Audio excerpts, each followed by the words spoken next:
Well, while Sanji has his hands full on the sea train, to say the least, Nami is looking for and eventually finds the whereabouts of Luffy. One Piece Chapter 362, Ebb Tide.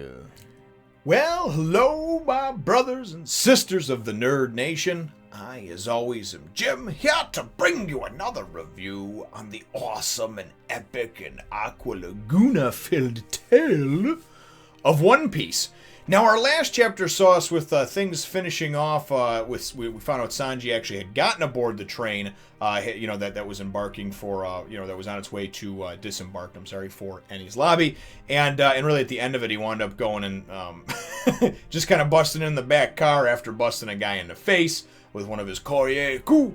And now he's been discovered. So that's where things left off, and that's right where things pick up. And this is it's one of those chapters where it's a tale of two halves. The first half is all based on what's going on the actual sea train. The members of the various CP organizations that are on board, and what Sanji's going to wind up facing moving forward. So, excuse me, as it starts out, and he's busted in, obviously, that last, the seventh car of the train that we find out, a bunch of these agents are like, yeah, somebody's like, go tell Lucci and this and that, and then one of them's like, whoa, dude, no, don't worry about it. We don't need to do that. And all of a sudden you see, we can take care of this, we're CP6, right? And like we're hardcore, we don't need any help from anybody else. And you see this picture of this guy, and I thought at first he had like some kind of devil fruit power, because in the train car, there's this dude that's standing up, and it looks like he's standing up, and he's kind of like molded against the back of the train car, leaning over. His name's Jerry, and he's from Karate Island, right? Somewhere in the South Blue. And anyway, we wind up finding out this guy. It's kind of funny because this guy is a ding-a-ling. He winds up going and talking about how he's this world-famous boxer, and he does this whole monologue thing like most antagonists do. And Sanji's just not very impressed. And as the guy goes to attack him, and Sanji just kind of dodges out of the way, he's hitting some of his own guys. They're telling him that he's behind him. He starts stretching out, doing some yoga stuff or whatever, and then it looks like his punches are actually shorter, but then he winds up doing this corkscrew kick. And Sanji's like, you claim you're a boxer. Are you even going to, adhere to the rules of boxing? He's like, I don't got time for this shit. And Sanji just goes and busts him. One hit, done. Done. Not nearly as epic as when Luffy just freaking one-punch Bellamy, but definitely nice to go and just see him go and whip some ass, right? So we wind up getting, and this character, he's like, just because I'm extremely tall doesn't mean that I can't fight in this cramped space. I'm actually better in this cramped space. So this is just one of those weird characters that's just like 15 feet tall for no discernible reason, I guess. So, but like I said, at first it appeared the way he was drawn that he was like maybe a devil fruit user, and they had some kind of power to kind of like stretch out or make his body bigger than it actually was. So anyway, we wind up then going towards the front of the train, and we wind up getting a little bit of a breakdown. The 7 cars that are actually there, the 7th one has CP6 in it, and of course headed up by this Jerry. The next one winds up having another agent from maybe, I don't know, it was like CP7 or something like that. And I forgot the exact names of these other ones though, that they had that were on the way. As a matter of fact, I was looking over them again when we were or actually when I was getting ready to record over here, because they go and they mention who's there.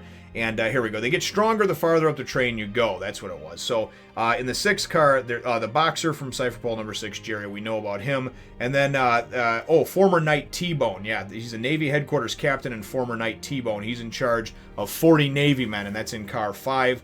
Then in car 4 is the man who is also serving as head waiter on this voyage, and that's Wands, a fighter from Cypher Pole from CP7. And then, I like this one. This is the one that caught my attention, though. In car 3, the newest member of CP9, Nero.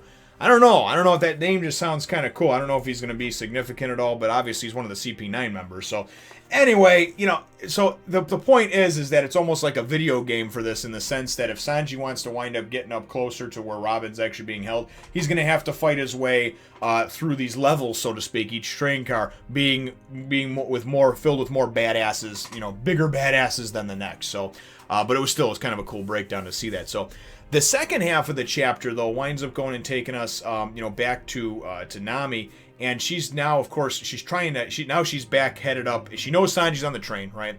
Now she's reunited kind of with Chopper and the bunch and really trying to get everything coordinated to find Luffy and Zoro, right? We gotta find the heavyweights. We gotta find Luffy and Zoro. And we know that they've been stuck in between a building and a chimney, respectively, for the last God knows how many chapters. But we've seen them the last couple, and they're not going anywhere anytime soon. So we wind up seeing, and it's funny because she goes and she gets everybody going out looking for, they're like questioning the orders, you know, because they got orders to go out and get wine and meat, which is obviously things that Zoro and Luffy would love and be attracted to. So it was just kind of funny because then one of the guys goes, and I love the comedy, you know, he says, well, maybe, is it all for that girl? And the guy goes, yeah, maybe she's going through a growth spurt. That must be what it is. You know, so, yeah, she needs all the meat and wine in town because she's going through a growth spurt, you know. So her breasts need to get 2 sizes larger before the end of this, this arc. Anyway, all kidding aside, though, I just think I like the humor that's sprinkled all throughout, as I think many of us do. So Chopper also is having trouble. It starts raining, and he's having trouble to begin with because of the wind, but he cannot, the strong winds and everything else. He can't smell them either. You know, he can't, obviously he's got a good nose otherwise. So what is kind of cool, though, is towards the end of the chapter, we go and we see Kokoro. She's sitting up there just kind of having a drink and whatnot, and that little weird-looking dowel thing, chimney or whatever, is sitting out there. And they're hanging out, and she's seeing the tide go and pull out. And when the tide pulls out, whatever it pulls out and down to, that's how much the wave is going to come back that winds up crashing back even higher. So pay attention. She's telling them to pay attention to how low it goes down. It sucks so much water out that you can actually see the old part of the city, the part that we actually saw up until now only in the flashbacks, you know, from Frankie and obviously Mr. Tom and Iceberg in their past.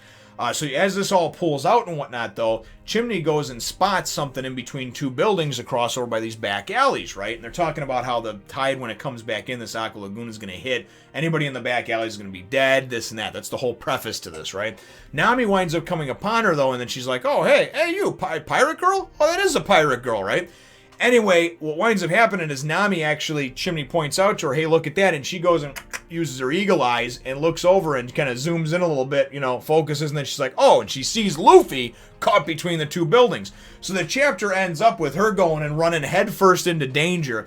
And I like these sort of chapters. I like when Nami or Chopper or Usopp or one of those characters gets to be a little bit front and center. Because Nami isn't the strongest physically, but as far as actually having a sense of direction, having some common sense and some brains on the ship, she's definitely up there. You know what I mean? She's a character that what she lacks in physical ability, she makes up for in many other things, and not just the cleavage and all that, even though that's very nice.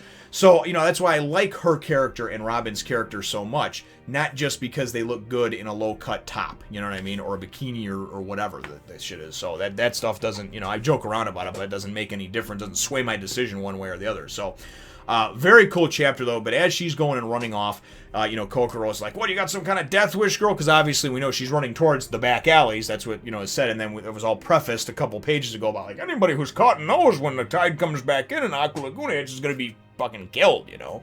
So, a very cool chapter, I thought, and it's nice because we know that now at least Luffy has been discovered, hopefully Zoro soon, and they can get the crew together and then, you know, figure out how they're going to actually go and push on and get to Eni's lobby. And then, of course, you know, the periodic checking in, hopefully in the next couple of chapters with Sanji, too, to see how he's going, fighting his way up the sea train over there. It's going to be pretty cool. So, again, all in all, a very fun chapter, a very good chapter. My chapter question, though, for you, brothers and sisters, is what are your thoughts on when you have characters that are not physically, don't have a lot of that physical prowess, characters like Nami, Robin has some cool moves and stuff like that, but or Usopp or Chopper.